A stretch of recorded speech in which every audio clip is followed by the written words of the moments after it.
like those brief introductions because I have a lot to discuss tonight. We're going to be on the road with California Impressionism. You know, I've been teaching quite a while and done a lot of historical lectures, and I just love doing this research. And I learned so much, researching all these artists. I have this book here on Impressionism. It's about 1,000 pages long. And I thought, well, in here somewhere, they've got to talk about California Impressionism, right? No, there's just like 3 pages at the end that mention like the early Americans that were with the Impressionists like Mary Cassatt and Childe Hassam and Jimmy Whistler. So I thought, these people really need to beef up their game. And so I'm here to do that tonight. Anyway, California has had a very long, illustrious history of legendary inspiration. I mean, you think about it, you know, the Native Americans were here first, and then came the age of exploration with the Spanish and Mexican periods, the mission period, the gold rush period, the railroads, the golden age, the influence of the Europeans came next.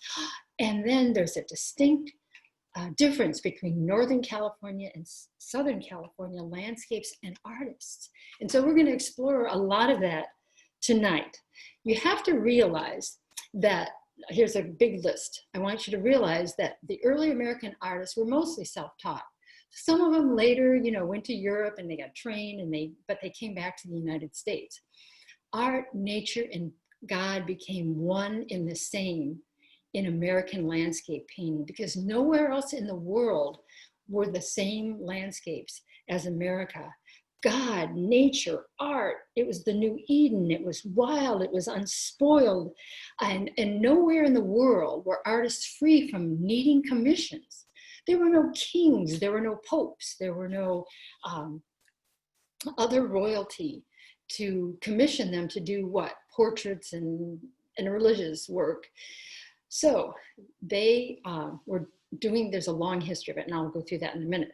But what started California Impressionism really is in the Panama exhibition in San Francisco in 1915. There was also a world exhibition in San Diego in that very same year, but I'm not going to get into that just yet. So, of course, French Impressionism had been introduced to the United States even before that, and I'll talk a little bit more about that, but it really hit California in 1915, and the California Arts Club was established. And that art club welcomed hundreds of notable painters in California. So we're going to go through a few. But first, the history of American landscape painting. I want to introduce you to Thomas Cole. He lived the first half of the 1800s. He came from Britain, and he wanted to show in his landscape painting moral lessons. Like, if you're not good to nature, you are going to destroy all this beauty. And so here in the Oxbow, you can see on the right hand of the screen where man has kind of cultivated the landscape. But on the left hand of the screen, you can see that the impending doom of nature, like nature's going to get you if you're not kind to her. In other words, don't pollute nature, as he saw in Great Britain before he came over here. So he was really considered the birth of the American landscape painter. He was also the head of the Hudson River School, which many illustrious artists doing East Coast work. This is one of my favorite series that he did. This is called The Course of the Empire. And there's 5 paintings, they're massive paintings. And this one shows you the unblemished American landscape. You know, you've got some noble Native Americans running through there, but you've got this magnificent mountain in the back. And then it shows you, oh, here we've cultivated this nation and we've put up all this neoclassical, you know, architecture. Doesn't that remind you of the 1893 World's Fair? It really does. They must have seen this and copied it. Anyway, so everybody's going along. They you know, totally wiped out the landscape. Well, then what happens in the course of the empire? The last shows you where death and destruction. Maybe they had a pandemic too. I don't know. But this is again, nature will come back at you if you don't treat her just right. Look at his incredible composition. Thomas Cole was really a genius. Here you have this dark diagonal figure with this black shield zipping you up to the dark thunderous clouds, and he has this oval in the middle where he brings you back down to the architecture, and then all the people on those boats, and oh, your eye just keeps going around and around. So it looks so chaotic. Just a brilliant man. And one of his students was Frederick Church. Now, the interesting thing about Frederick is that he never put any humans in his landscapes, or if he did, they were so minuscule you didn't really even notice him. He was a very famous painter at the time. He was very adept at going out into the landscape, painting from life, and he was considered the most successful American artist at the time. In fact, one of his paintings, I think I have that here. Oh, another point I wanted to make is that he was very anti-war. So here we have Frederick's answer to no more war. And this is the piece that he sold for $10,000 in 1860. Now, if you think about it, 100 years, not even 100 years forward in America, one of Jackson Pollock's paintings sold for $10,000. 2 years later, it sold for $2 million. And 30 years after that, it sold for $140 million. So, this piece exists in the Smithsonian. It is huge, kind of like a Pollock landscape, as if you would call it that. But this, of course, is realism, and it sucks you in and you feel like you're in the mountains. It's actually a very gorgeous painting. So well worth $10,000 back over 150 years ago. Anyway, Thomas Moran was another exceptional American landscape painter, and he is credited with establishing the Yellowstone region for Congress. Congress said, Thomas, go out there and paint the West. We want to make sure that people want to create these states out west of the Mississippi. So this one also broke all records, selling for $10,000, about 12 years later. Big money for artists back then. There's just no way that anybody else was making that kind of money. So Thomas would do these hiatus. He'd take like 40 days and he would go out into the wilderness and he would just paint from life. So he was very much into that. And here's another Thomas Moran. You can see the iridescence of the light. There's no light like there is in the Western states. It's just incredible. It's pure. So another famous American landscape painter, if you will, is Frederick Remington, who was a good friend of Teddy Roosevelt. So he definitely wanted to secure the West and keep it as pristine as it was. He also was a descendant of George Washington. And his father was a hero during the Civil War. So sure, Frederick went out west for a very short period of time. And he could paint horses like no other. He was an illustrator, a Western illustrator. He did books. He was also a sculptor. And I love this shot on the left because this is his studio back in New York. And here's one of his famous paintings. Again, the use of white and yellow and the dynamic compositions really made him very famous, such a hero. And toward the end of his life, he did start doing plein air painting like the Impressionists. But unfortunately, he died at a very young age. He lived a little bit too good of a life, let's just say that. But they have recreated his studio and reserved it. So when he did go west, he brought a lot of artifacts back to the studio so he could paint from life. So that's our heritage for Western landscapes. And here's one last, Frederick Remington. But when the Impressionists came to town, to San Francisco that is, everyone who went to that exhibition was really excited about it. They said, we can really paint our landscapes the very same way. Now, the main difference between French Impressionism and California Impressionism, French Impressionism, I can make a long list of what their influences were. Everybody just thinks, oh, French Impressionists, these painters got together and they just painted pretty things.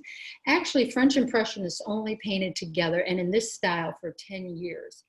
Claude Monet was the only French Impressionist that his style and his technique really didn't change until his death. He just stuck with the same thing, but why not? It was lucrative for him, I might say. But anyway, French Impressionists, all these things came together in history. So tubes of paint were manufactured. They could bring it outside, paint in plein air. Japanese prints with their orthographic perspective, their kind of flattened space. The British Romantic painters that used a lot of white and light. The camera was invented, so nobody needed portraits painted anymore, right? So what are you going to paint? So they also liked the open composition of when you take pictures with the camera. And they were also in love with the new technology like the steam engine and other inventions and gas lamps and fashion. California Impressionists said, no, I don't need to do any of that. I'm just going to do our incredible landscape. So direct painting with a white background on site, that lent itself to California painting, just like this Claude Monet.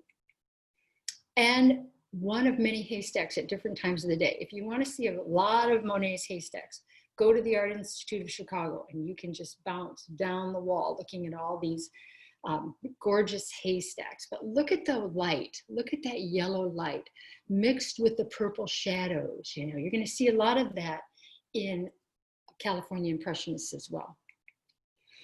Now, the California Impressionists were also excited about the French Barbizon school. You can see Theodore Rousseau was an influence for the French Impressionists as well. The realists came before the Impressionists. The Impressionists actually called themselves realists because that's what the Theodore Rousseau and Courbet and Corot were. Anyway, this is a close-up. Keep this one in mind when we go on to California. So anyway, here we are back at the San Francisco Panama exhibition. On the right there is the Tower of Jewels. It was a fantastic exposition. And here's an interior shot of the art exhibition in San Francisco that year. And you can see many French Impressionists were on display. Now, like I mentioned before, there was this great French art dealer. His name was Paul Durand Ruel. And he really thought French Impressionist work, especially Renoir and Monet, were going to be the rave of the future. And he bet his money, all of his money in his life, on collecting about 5,000 Impressionist works of art. And he took them to the United States far before this exhibition, actually. He took them to over here. In 1886, he went to New York, he went to St. Louis, he went to Kansas City. And I love this quote from Paul. He said, "The Americans did not laugh at the Impressionists, they bought." And then the French followed suit. It's almost like you have to go far away from home and the Americans have to tell you how great you are, and then your own countrymen will agree and do that. So one of the finest collections, of course, is the Barnes collection in Philadelphia. So Rouault made a good friend of Dr. Albert Barnes and sold him many, many Impressionist work. So that's a great relationship, great story. Anyway, he said that without the Americans, Monet and Renoir would have starved to death. And he would have too. So anyway, let's start with California. Finally, here we go. This is by Franz Bischoff. Now, he was originally from Austria, but he immigrated to California and became part of the California Arts Club, which started after the San Francisco Panama exhibition. Now, what I like about Franz's work is that he's a little bit of, what would you say, expressionism, a little bit of fauvism. So there's a lot of European influence there. But look at the high contrast. The only way you can get bright light like this on a canvas is to have high contrast. So you've got the dark mountains in the front, and you've got dark areas, and then you've got that bright white light. So Rembrandt used the same technique. If you recall a Rembrandt painting, it's mostly dark, and then it's got the sparkled jewels of either the flesh or the crown or the ruffled collars. You know, so that's a good trick. Many of these artists did go to Europe and study. Here's another Franz Bischoff. He's used vivid colors, great compositions. Look at the depth of field here. This is wonderful. So you have the foreground, the middle ground, the background. And so you have this atmospheric perspective happening. You just feel like you're there, and you can see the rustle of the trees. This is another piece of his. Again, that sharp contrast. And the loose, fluid brush strokes, direct from Impressionism. Remember, the Impressionists were also very much inspired by Eugene Delacroix's thick, heavy paint on the canvas. So they used that as well. We're going to see more of each one of these artists in collections in the museums that we're going to. So these aren't the only ones you're going to see of them. You see the wide variety. Now, this is Mrs. Biscoff, and she's arranging the wisteria arbor in their backyard. The wonderful purples and pinks, very pastel-like, very impressionist-like. Looks like a Renoir, but you can see the thickness of the paint. It's wonderful. Now, William Wendt is another interesting fellow. They call him the Dean of the California Landscape Painters, and he was the first president of the California Art Club. He had a broad circle, and we'll talk more about him in just a minute. But he traveled to really hard to reach places so he could get away from any semblance of civilization. He used huge canvases to kind of show you the magnitude. Here he is in front of one of his canvases. You can see it's quite large, and don't we all paint in our suit and tie? But I got a kick out of that picture. But this is one of his pieces. And you can see how large, dramatic. You can see some of the brushstrokes almost venture on Cubism, Cézanne. You know, so these people also knew about the post-impressionists, and they were highly influenced by them as well. The same idea, direct painting, thick paint on the canvas. But the post-impressionists wanted to be known for having more guts to their artwork, you know, more psychology, more third world kind of artistic spiritualism. Here's a close-up. Here's a close-up of one of his pieces. Very textured, very thick. It's almost verging on total abstraction. Now I like to talk about Jessie Arms-Watke, because she went to the Art Institute of Chicago. She traveled throughout Europe. Actually, she met her husband at the Art Institute of Chicago. She had several commissions. So many of these people were so famous during their lifetime. She had murals in New York City and San Francisco.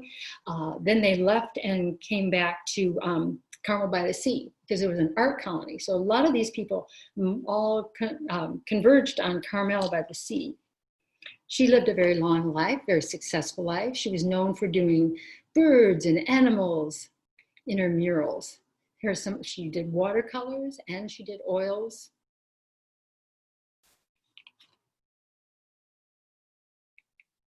And then we'll see more of her later. And then of course we have William Wilkie. This, if you've been to Monterey, California, you know that cove instantly. It's a beautiful watercolor. Then you have some of these people kind of gravitating toward, what would I say, more tonal paintings. So they do paintings at twilight. So they're not capturing that full daylight, but the twilight, the coolness of the evenings. And this piece particularly reminded me of one of Monet's, not that it was tonal, but the trees as you go to Giverny, the trees along the riverbank, the repeating forms, gorgeous stuff. Okay, Henrietta Shore. See, there's a lot of female artists on the West Coast. Henrietta, was a contemporary of Georgia O'Keeffe, and actually they showed in New York City at the very same time. And yes, both were accused of erotic subject matter, and they said, the critics said that her artwork was smothered with passion. I'm looking hard for one of those, but anyway, she also went to Carmel by the Sea. She did many WPA murals in post offices and other federal buildings. Here's a little still life that she did. I'm still looking for the smothered in passion part of that one. Anyway, maybe some of these. I guess the one on the right kind of looks like an O'Keeffe with the floral and then the naked back of the woman and these contorted, what are those, tree stumps? I don't know. But anyway, smothered in passion. Anyway, Here's one of her murals, which still exists today. It's in Sacramento. It was done in 1936, and it's in the state of California Parks and Recreation building. So I really like that it still exists. And I kind of see a little bit of Thomas Hart Benton in that one as well. Maybe they influenced each other. And here's the Santa Cruz Post Office. So this is one of Henrietta Shore's pieces as well. So she had a lot of commissions, very famous. And one of her fellows, contemporaries that she hung around a lot with was Edward Weston, a very famous photographer. Now, Ben is a lot of fun. Ben Chambers Brown. He loved California so much, he would sign his paintings, California. If you look closely at the bottom corner of this particular piece, you can see that underneath it, he signed it, California. Very successful artist all over the country. He was a member of so many societies. He got so many awards. He was in exhibitions, coast to coast. He was just a really famous painter. And here's one of his pieces. Another one of his pieces. He also did some incredible Grand Canyon shots. Again, you can see the high contrast, the muted tones, the depth of field, lots of perspective there. Oh, here's his piece of the Grand Canyon. Very talented. And this small painting, Poppies in Antelope Valley, recently sold for $18,000. When you go online and you look for California Impressionism, you will see some of these online, and they will go for anywhere between this paltry amount to hundreds of thousands of dollars. And that's because the East Coast has kind of bought up everything they can on the East Coast, and they bought up European art. Now they're just rediscovering all this California Impressionism that no one really showed much interest in before. But now they're worth tens of thousands of dollars. Ah, okay, Marion Wachtel. She is also married to an artist, and you'll see some of his work as well, Elmer. But I really like her work because look at the trees. They almost take on like a human form. They're kind of mournful, they're kind of spread out. She's another one of those tonal artists. You know, this is like wordless storytelling. You just look at that piece and you ponder it. Love it. Here's another one, her delicate tree trunks and branches and how they reach out. They almost want to embrace you. You want to put your feet in that stream. Gorgeous stuff. She was a member of the California Arts Club as well, and the Pasadena Watercolor Society. So she got around a lot. Here's another piece. This is in Monterey. Again, you can always tell those Monterey trees and craggy coastlines. But she too is almost verging on total abstraction. If you just took just a part of that canvas, you really wouldn't, if it was out of context, you wouldn't know what it was, which I appreciate. It gives you some mystery. Here's another one of her. They look like very strong human figures. All right, this guy, Gottardo Pisani, I love him. He's Swiss, and he came to Carmel Valley as well. Very interesting man. He was very generous in that he brought lots of different artists together and introduced each other and shared lots of secrets. And when an art dealer asked him about religion, he said, do you have a religion? Do you practice a religion? He said, well, if I did, it would be California. He just loved California. He is very spiritual, and you can see this in this particular piece called Silence. It reminds me of an Edvard Munch. So there's some psychology going on in this particular piece. He too was commissioned to do lots of murals. In fact, he was commissioned to do 14 murals that was going to be housed in the, here they are, in the San Francisco Library. Now they have since been restored, and they live at the DeYoung Museum, Art Museum in San Francisco. But there's this big fight. You know, every time I look up an art museum or an artist, I always come up with some controversy that's going on. The Asian Museum in San Francisco paid to have these murals restored. This is the sea, and here's the land. And they were going to put them in their new Asian Art Museum. And somehow, I don't know how it happened, but the de Young got them instead. So they are ensconced in the de Young. They just thought maybe it was more appropriate to be in that museum than an Asian art museum. But you have to remember that the original Impressionists were highly influenced by Asian art. So anyway, it's very, very typical, what, 30s style. They were finished not till 1945, and they were finally installed in the 70s.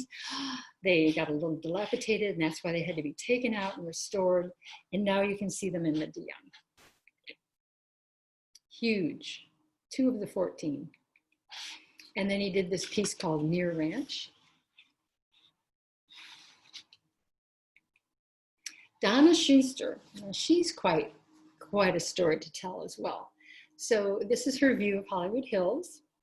She too is educated at the Art Institute of Chicago, but very wisely moved to Laguna. Her emphasis a lot of times is on the figure. No figures here yet, but that's a close-up of her brush strokes. Really thick impasto painter, almost like a color fill painter. She kind of reminds me of Diebenkorn. But she did emphasize the figure a lot. So she was a follower of Monet. She uses very rich, expressive colors and really quick brushstrokes, as you saw. She loved Monet so much that when she established a residence, she put in a lily pond because she loved flowers as well. Now later on, she studied Cubism, Expressionism, even abstract Expressionism. So what you find with a lot of these lady artists is they moved on. Their styles developed. Oftentimes artists will stick with one thing that's successful, but not Donna. She did a really great job of expressing and expanding her work. But I love her work because she uses a lot of purple, and she always uses a little screaming orange to get your attention. See the screaming orange above the lady, the figure there in the flowers? And here's even more screaming orange. Guy Rose, as I've said here, spent 8 years at Giverny, and he was a follower and an advocate of Claude Monet. He and his wife lived there, like I said, for 8 years, and then they moved to Carmel by the Sea, but in the artist's colony. And Monet counted him as his friend. And so they painted alongside of each other. Now, I'd never heard of that before until I did more research. I didn't even know Claude would let anybody else paint near him. But as you go through Guy Rose's artwork, you're going to see a lot of similarities to Monet's work. So he really took a lot from the master and expanded on it and did California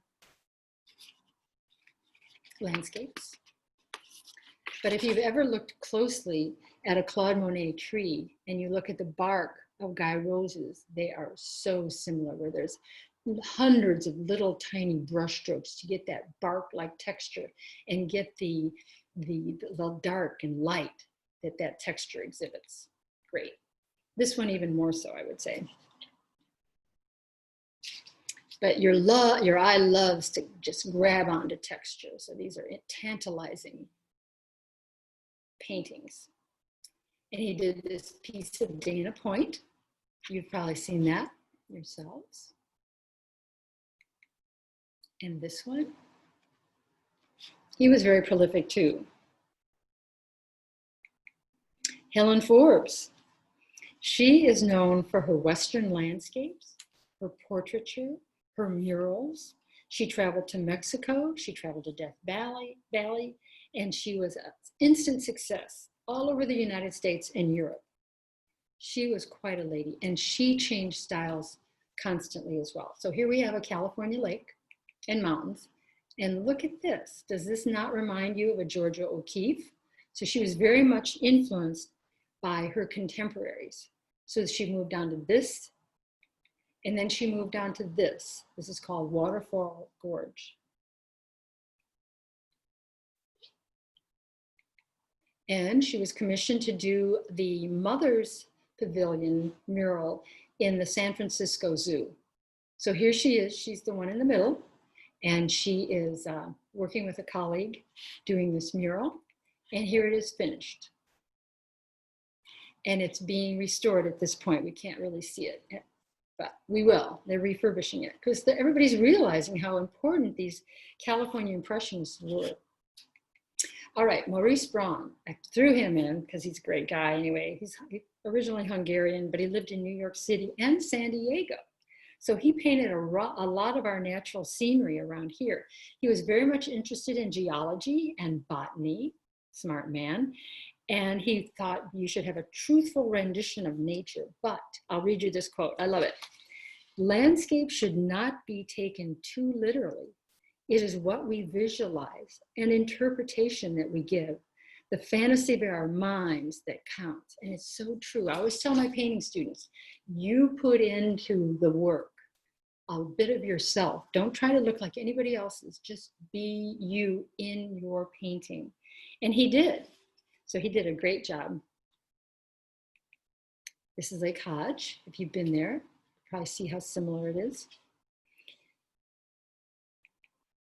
And this is a field.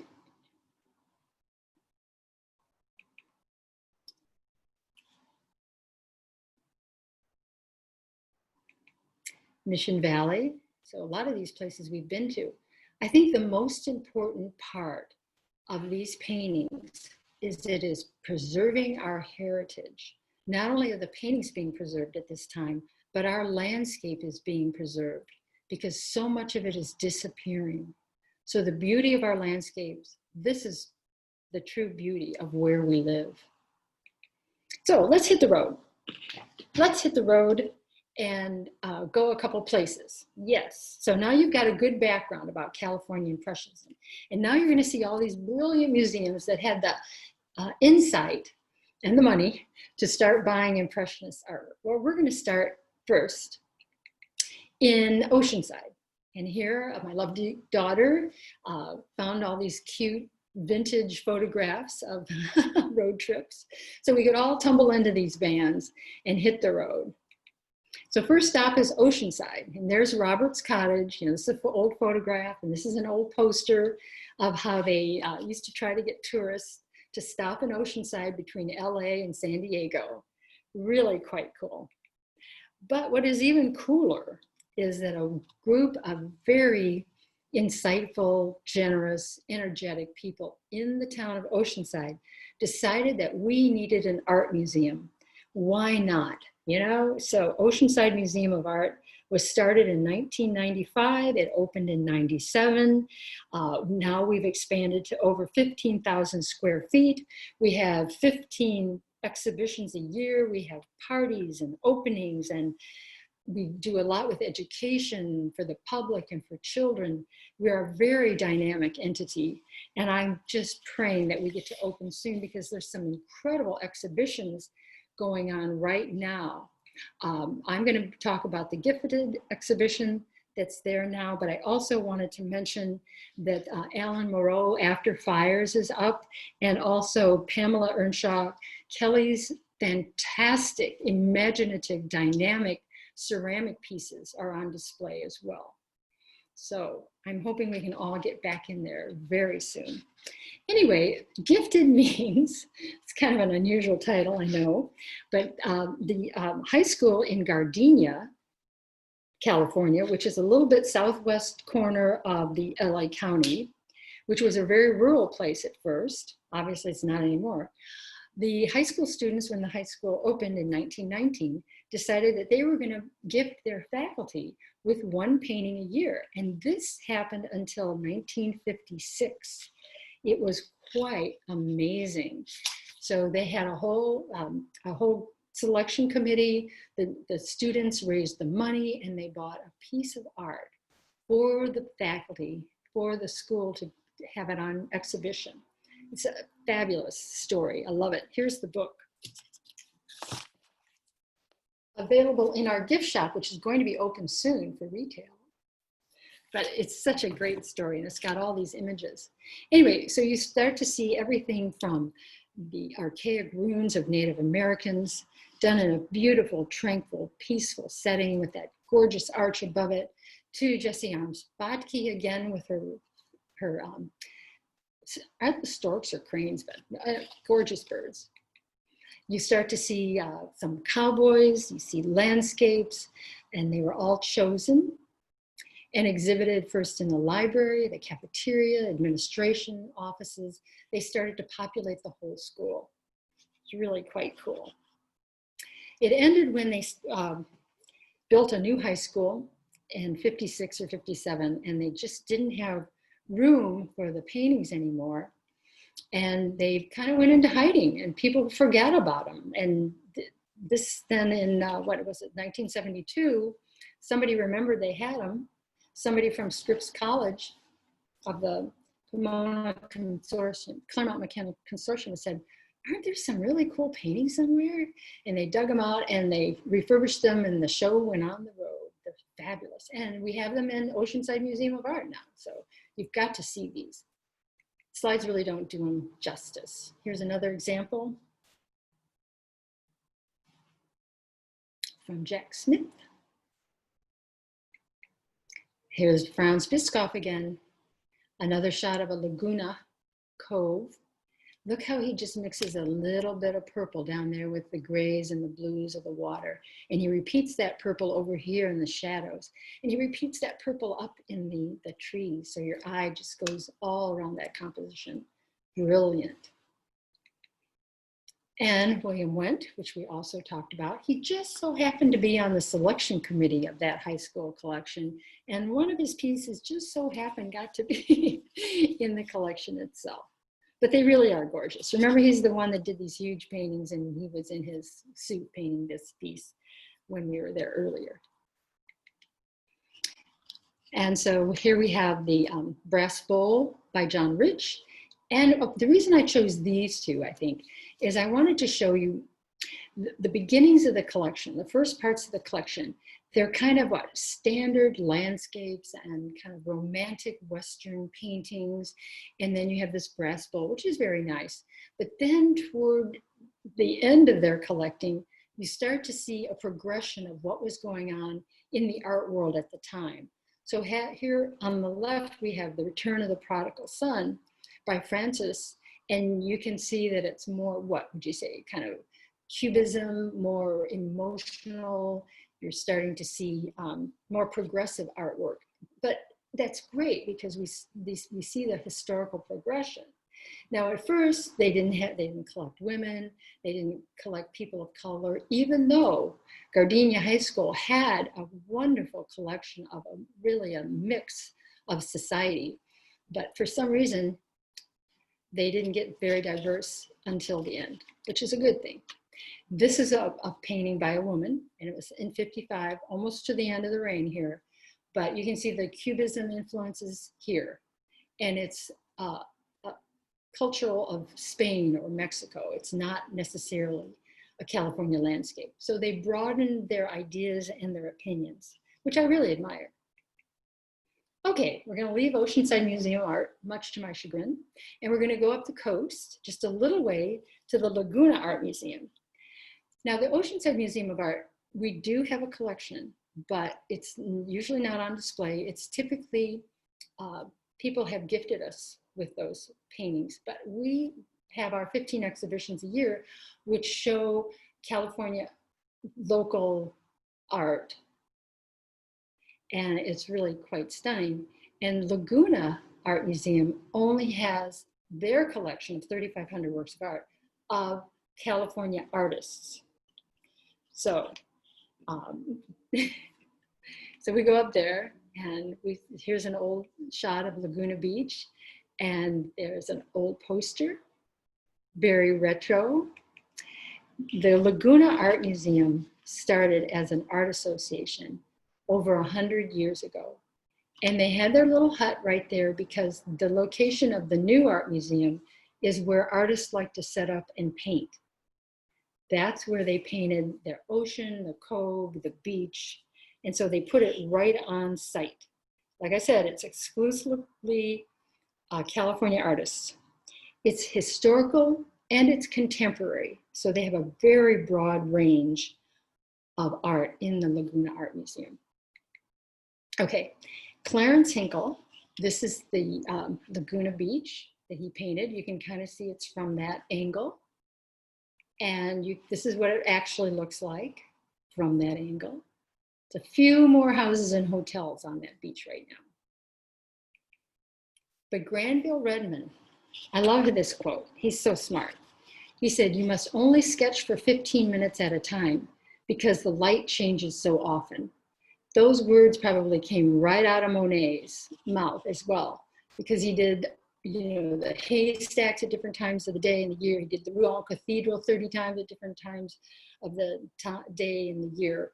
Well, Redmond was the same thing. He would just lightly sketch, capture the moment, and move on, do another canvas or whatever. I really like him. He was born in California, so he grew up here his whole life, but he did study in Paris at the Académie Julian. Many of these American artists went to the Académie Julian because they couldn't get into the Beaux-Arts school in Paris. You had to be fluent in French. Even Mary Cassatt couldn't get into the École des Beaux-Arts. The only American artist architect that got in during that period of time was the architect Julia Morgan. So she was fluent in French. She had to learn the metric system. It took her 3 years to get in. Fascinating story. But if you can make it in, then you go to the Julian Academy. So that's what Granville Redmond did. And he does these incredible paintings. These are in the collection of the Laguna Art Museum. Here's another William Wendt. You can start to recognize these artists as we go along, just the composition, the colors they used, the vibrant brush strokes.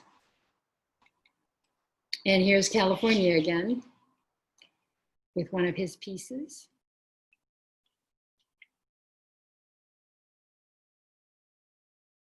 Toward the abstraction. I showed that already. All right, what I wanted to show you, this is in Laguna as well. And this is Guy Rose. You remember him. He worked at Giovanni with Monet for quite a while. Look at his clouds. And then look at Claude's clouds. There's so many similarities there. And look at the composition. Guy Rose leads you into the background with this curving road. And Monet leads you into the background with not only atmospheric perspective, but these diagonals. So he learned a lot from the master. Donna Schuster again. Remember, she incorporated the figure in most of her paintings. You can see the shimmer of her skin. Looks like she's very much inspired by Renoir and what he would do with human flesh. It's kind of pearlized tones. Anna Hills. Anna Hills had a huge exhibition at Laguna and at the Irvine Art Museum. So they're really keying in on female California Impressionists. But this is at Laguna. This is Laguna Beach. And Elmer Wachtel. Remember I've mentioned Marion's husband. This is called a winter scene that he did. She actually had a much larger show record than he did. Okay, so, we're tired of looking at that art right now. We've come off the coast, and so we're going to just stop for dinner.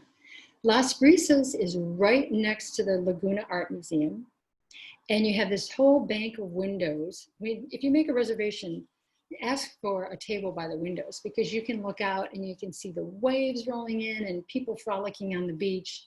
It's really quite a nice place to have a little dinner. Las Brisas. And here's a painting of Las Brisas in the California Impressionist style. So lots of inspiration there. All right, so we're going to go to inland a little bit. We're going to go to the Irvine campus. Taking our road in there, doesn't take long. Here's Irvine.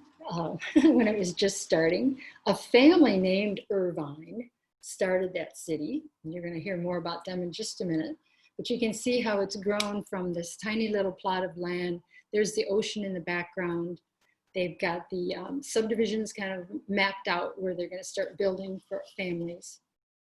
And there's a poster, a retro poster. So Irvine Art Museum is now housed in this building. They are going to put up, it was established in 1993. They're anticipating a new building on the campus of over 100,000 square feet. Now, why are they doing that? Well, some very wealthy people donated a lot of money. Oh, here's Granville again, Redmond. This is another one of his landscapes. This is in the collection of the Irvine Art Museum because Joan Irvine Smith was a brilliant art collector. She collected over 4,000 works of art in 2 years, only California art. She thought she was what, Catherine the Great, the Russian queen who collected 20,000 works of art in 2 years. Well, Joan collected 4,000. It's really great. She gave her collection $17 million worth, she only gave like half her collection, to the Irvine, University of California, Irvine campus. So 1,500 plein air paintings are going to that museum. She collected that artwork because it reminded her of the landscape of her youth. So it was very, very much important to her. And her quote was, "We should preserve the beautiful landscape, not just the paintings." So she was an ecologist as well. So since then, here's an interior space of the Irvine Art Museum. You can see all the wonderful California Impressionism. More collections have been added. They've advanced their program. They're diversifying their program. And the new director said, we are going to change the way Orange County looks at art. So they're really going to educate the public. You know, many collectors, American collectors, that was their premise. They thought, we need to educate the American public about art. That's why Dr. Albert Barnes did it. That's why the leaders of the Metropolitan Museum in New York, they really felt like the American public needed an art education. And I'm so glad they did. But anyway, here's in Irvine. They're putting the money together now. They're going to move this artwork and put it in the new museum, which is probably like 5 years away, on the campus. So the college campus will be the recipient of all these wonderful works of art. Teaching tool, an art museum is a wonderful teaching tool for historians, for botanists, geologists, everyone. Here's another William Wendt, and this is called Crystal Cove.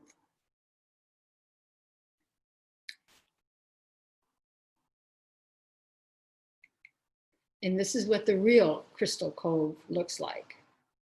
You know, luckily we've preserved some of the coastline so they can't build right up to the cliffs. And we can always stop at the Beachcomber at the Crystal Cove State Park. If you've ever been there, it's a real trip. It's like, I felt like we were back in the 1940s. There's a little campground, there's little cottages there, and then you walk around and here's the restaurant. No, they don't have restrooms. You got to walk around to the other side to get to the restrooms. It's like camping, but the food is a lot of fun. It's especially at sunset. All right, so here's some more pieces in the Irvine. So this is Donna Schuster. Remember, she was into figures. Here's a close-up of the people just to the left, at the upper left of that canvas. Look at the little splishes and splashes and heavy paint. But she gets the idea across. It's a lively scene.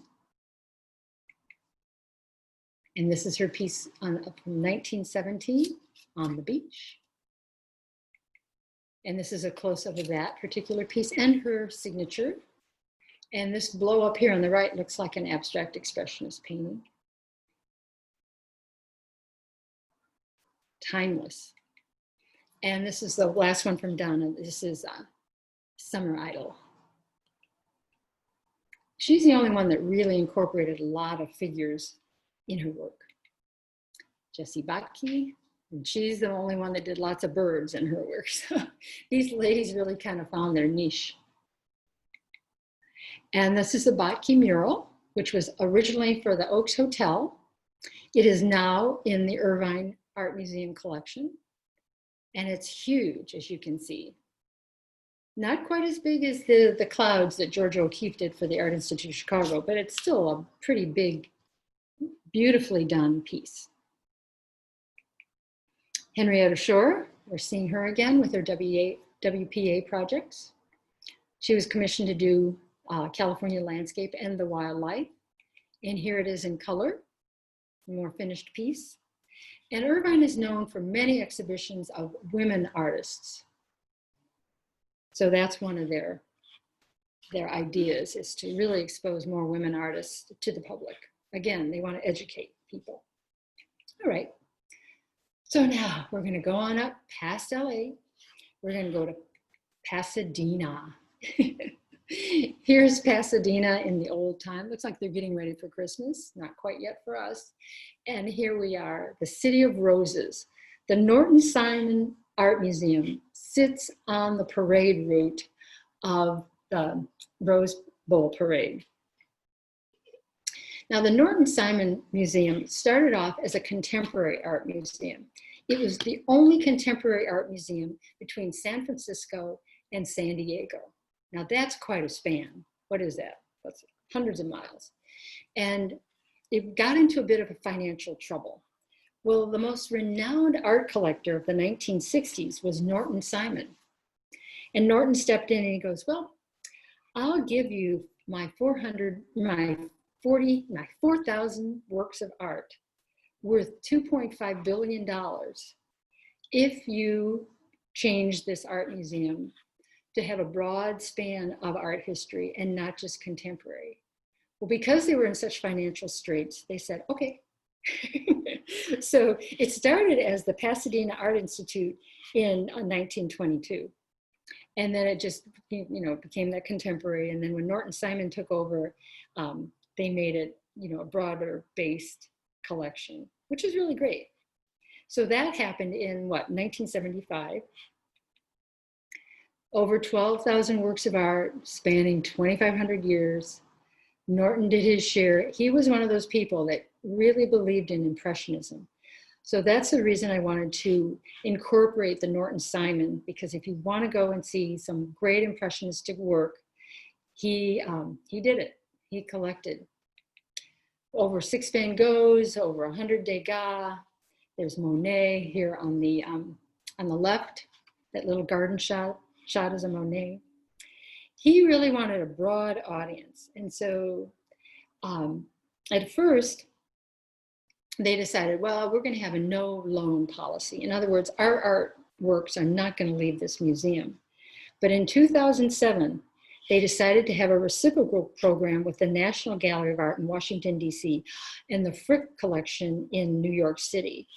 And that really exposed the Norton Simon collection to not only the continent, but to the world. Because as you know, a lot of people go to Washington and New York to see artwork, and they saw the labels, oh, Norton Simon, where is that? So they would come out to Pasadena to see it. Interestingly enough, here's a couple of more of his pieces, very famous pieces. You'll find these in textbooks all the time. He was married to Jennifer Jones, who was a famous actress at the time, Jennifer Jones Simon, as she was known. And she decided that the interior spaces needed to be revamped. And so she hired Frank Gehry and gave $3 million to renovate the interior spaces. Well, here's another Degas. So he collected Degas, not only his paintings and his sculptures, but his pastels, hundreds of them. Here's a famous Degas, of course, of a ballerina and her chaperone. Someone I know thinks this is his favorite Degas, but it's stunning, just stunning. So Norton Simon had a good eye. He was an industrialist. He also picked up this Paul Signad, who was a contemporary of Seurat. So they did a lot of pointillism. So it's wonderful to see, the progression of Western art and how it changed and grew. He has Cézannes, Gauguins. We could spend quite a bit of time at the Norton Simon. They also have an Asian collection. And here's his sculpture garden. And I found this cute little picture of Norton on the phone. He's probably buying another work of art. So, and it's wonderful. You look out through these windows and in the museum, and you can look out and see the beautiful garden, and there's lots of sitting areas. So it's a very comfortable place. And it's very easy to get around, thank goodness to Frank Gehry. All right, so when we go to Pasadena, we've eaten in lots of different places, but this is the Parkway Grill. And it was kind of an old-fashioned, clubby, almost kind of like a steakhouse. It just had a warm, happy atmosphere, very charming. And the menu was quite good as well. So this is just some of the pieces that they show. Very artistically arranged, don't you think? All right. And then always save room for dessert. 21 Choices is one of those famous, combination of treats that you just can't resist. You want to go back 21 times. It's great. And that's just right down the street from the Norton Simon, and as the Parkway Grill is as well. So when we take this road trip, everybody, we're going to stop at all these places. All right, so we're going back to the coast, and we're going to one of the largest collections in a town its size, and we're going to go to Santa Barbara. Now, Santa Barbara is a gorgeous coastal town with a huge pier. It's got an illustrious history. This is the art museum, which was the former post office. You can see it's a little, a little Spanish colonial, a little neoclassical. I love American architecture because it's always such a mix of European and North American architecture. I like it. So it was founded in 1941. It contains over 27 works of art, spanning 4,000 years of art. It's really quite spectacular. It contains everything from classical antiquities, and it even rivals the Getty Villa as far as antiquities. Of course, the Getty has more, but you know, they should be pretty happy with what they have. They have more Monets than any other West Coast art museum. They have Latin American art. They have over 150,000 visitors a year, and they spend 20% of their entire budget on education programs for children. I love that. They don't accept any government grants, and they don't accept tax dollars. They do it all by donors, which is really what every art museum needs at this time. So anyway, here we go. So like I mentioned, everything from early Roman and even before to Mexican modern, this is a Diego Rivera, to a California boy, David Park. And like I said, it's the most comprehensive art collection for a city that's even 5 times bigger than Santa Barbara. It's because a lot of rich people live there and they donated their art collections. But it's a beautiful breadth. You might recognize this. This is by Colin Campbell Cooper. It's the California State Building of San Diego. So that, as you know, lives in our Balboa Park. And I think he did a stunning job of it, how it catches the light and reflects all that architecture, and the light bounces off the building. It's gorgeous. That was built for the 1915 exhibition that was held at the same time as San Francisco and San Diego. Anyway, they have, like I said, breadth. And so here's another California artist by Clemmings. And this is a drawing. She does these meticulous drawings of, as you can see, this is water, waves, whatever. And I think she says it all when she talks about waves. And she says it's reminiscent of being in love, the feeling of, of surprise and the senses waking up when those waves come crashing in when you're on your beach walk. That one really got to me, so I had to throw that in. So as you can see, it's quite contemporary. But Clarence Hinkle, he was also in the California Arts Club. So his contemporaries are William Wendt and Franz Bischoff, but he ended up in Santa Barbara. He lived to 1960. He was born in 1880, lived to 1960. He lived mostly in Laguna and Santa Barbara. He studied in New York, Philadelphia, Paris. He was influenced, obviously, by the Impressionists. He taught in many places, like many of these people did. Marin Wachtel and Jesse Botke also taught at Art Institute of Chicago. You know, they were famous at the time. And he became more of like a post-impressionist actually throughout his career. So his work took on more depth. Here's the harbor today. Here it is when he painted it. And this is when he was living in Laguna. He did the Laguna coast. So his work is in the collection of the San Diego Museum of Art. It's in the LACMA in LA. It's in Laguna. It's in Santa Barbara. He even has work in the Smithsonian Institute in Washington, D.C. And they have many Monet paintings. Like I said, more Monets than any other West Coast art museum. And here's another watchtower, eucalyptus trees. She's the one that made the trees almost look like human bodies, waving in the wind. And there's her husband is also in their collection. And this is called Convict Lake. So some of the, I think some of the titles are as intriguing as the paintings themselves. All of a sudden you conjure up a whole story about that. Okay, another Maurice Braun. Remember, he's the San Diego artist. This is another one in their collection. And again, it's Mission Valley. He'd like to paint there a lot.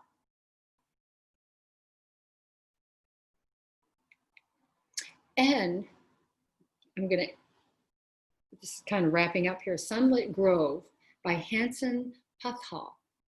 He also was a co-founder of the California Art Club and the Laguna Beach Art Association, which became the Laguna Beach Art Museum. He is really quite well known as well. His work is in the LACMA and again the Laguna Art Museum. Beautiful stuff. And this is one of the recent acquisitions. I wanted to show you this. I should have shown them side by side. But here is a contemporary artist, Aaron Morris, The Kingdom of Nature. So it's like artists cannot leave nature alone. We always have to, it's something integral in our bodies, in our minds, in our hearts, that we have to show nature. So look at the similarities of colors of this California Impressionist painting and this more abstract piece. It's got the same blues, it's got the same tones, browns, beiges, and it's really quite exciting to see, even though 100 years later, artists are still depicting nature, in a little different ways. So what we're going to do in Santa Barbara is stop at Bouchon and have their wonderful California cuisine. Here's a table for all of us. So we'll just pull up a chair and order off the menu. So let me talk a little bit about the rise and fall and the rebirth of California Impressionism. As I've stated many times, it began in San Francisco, made its way to LA, San Diego, the land of perpetual sunshine. Can you think of a better place to be quarantined than Southern California? I cannot. During World War I, the Great Depression, World War II, those were factors that saw kind of a decline in that type of painting. Also, after World War II, you have all this abstraction going on. You know, America became the art center of the world. European artists were coming over here and influencing people. Abstract expressionism was leading the pack. So the California Impressionist paintings that were collected originally kind of fell out of favor. Kind of like the stock market, you know, up and down, up and down. Anyway, when the revival happened, when those original collectors' artwork went to estate sales, and all of a sudden you see this plethora of California Impressionism. And so the galleries started collecting them up, and they obviously went to these different art museums. So you can find them in Laguna, Pasadena, Irvine, Art Institute of Chicago, other major institutions. And as I said earlier, now East Coast collectors are going after California Impressionism because there's really nothing other unique, historically valid to buy at this point. So California Impressionism lives on with Patricia Tobacco Forrester. I really love her work. This is, she painted in Sonoma and Napa. These are huge watercolors. They are so detailed, gorgeous pieces. This is a close-up of the first one.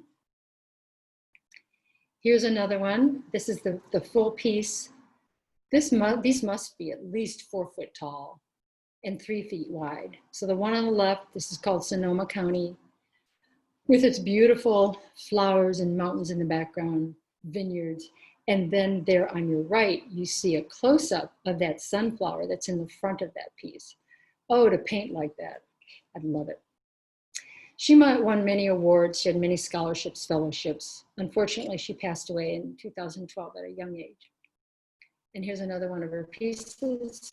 Everybody loves California landscapes, including Richard Diebenkorn. Okay, so he came before, but you can see his Ocean Park series. You can see the color, the light, the brightness, the way it has kind of landscape formations. Berkeley 57. So his work, I love his work because it's a mix of all the styles that were happening in the 20th century. You know, you can see Cubism there, you can see color field painting, you can obviously see California landscapes. It's surreal, you know, everything. Richard did a great job of combining all those styles. And David Hockney, who's still alive today, is a British California artist. He would just go out in the trees and he'd start painting these large paintings. He's quite a guy. And then he decided with his iPad, I think this is over 10 years ago, he decided he was going to do iPad drawings at Yosemite. So here we see Yosemite Lodge there, and then we start to see mountains and their pine trees. These pieces are, well, I think I have how big they are here, you'll see in a minute. But see the falls at Yosemite? This is all done on his iPad. There, you can see the scale now. They are like 15 feet tall, 10 feet wide, and they're prints off of his iPad. But he's more famous for doing a lot of LA rich art collector portraits. And so this one lives at the Art Institute of Chicago. It's a brilliant piece. David Hockney. And here he is again.